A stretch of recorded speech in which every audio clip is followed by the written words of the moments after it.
निश्चितपणे एक परिवर्तनाची सुरुवात आता या ठिकाणी होणार आहे। मागच्या 5 वर्षामध्ये काय घडलं काय नाही घडलं आपल्याला माहित आहे। मागच्या 5 वर्षाची अकार्यक्षमता आपल्या सगळ्यांना या ठिकाणी माहित आहे।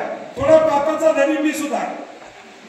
आमचं ठरलंय अशी भूमिका आपण त्यावेळी घेतली होती आणि या जिल्ह्यामध्ये 3.25 लाखानं त्यावेळी निर्णायक असं मतदान लोकांनी या ठिकाणी केलं।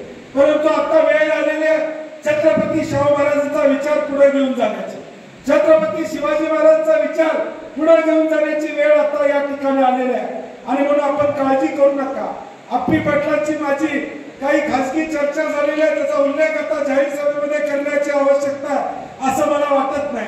परंतु निश्चितपणे ज्यावेळी एखादा कार्यकर्ता ताकदीने माझ्याबरोबर येतो त्यावेळी बंटी पाटील त्याला मधली सोडत नाही, हे जाहीरपणे आपल्याला मधी कुणाला मी सोडत नाही।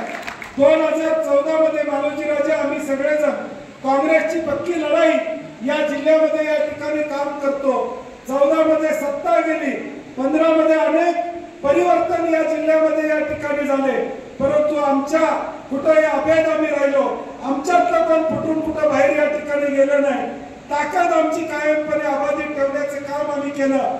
आज देखील या जिल्ह्यामध्ये काँग्रेसची ताकद अबाधित ठेवण्याचा प्रयत्न माझ्यासारखा कार्यकर्ता करतो।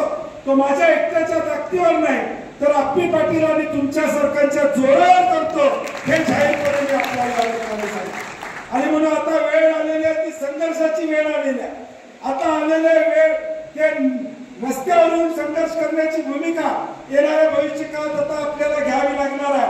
आणि म्हणून अप्पी पाटील आलेले आहेत। एक चांगला निर्णय त्यांनी त्या ठिकाणी घेतलेला आहे। उद्या आता श्रीमान छत्रपती शाहू महाराज गडिंग्लज तालुक्यात भडगावमध्ये 4 वाजता 3 का 4 वाजता असणार आहे।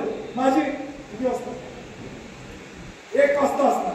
माझी अप्पी पाटील आपल्याला विनंती आहे, कारण की उद्याचा एकच दिवस गडिंग्लजला आम्हाला घेता आला, कारण की 9 तालुक्यामध्ये 18 दिवस असं नियोजन आम्ही महाराजांचं केलेलं आहे। एबीपी माझा, उघडा डोळे बघा नीट।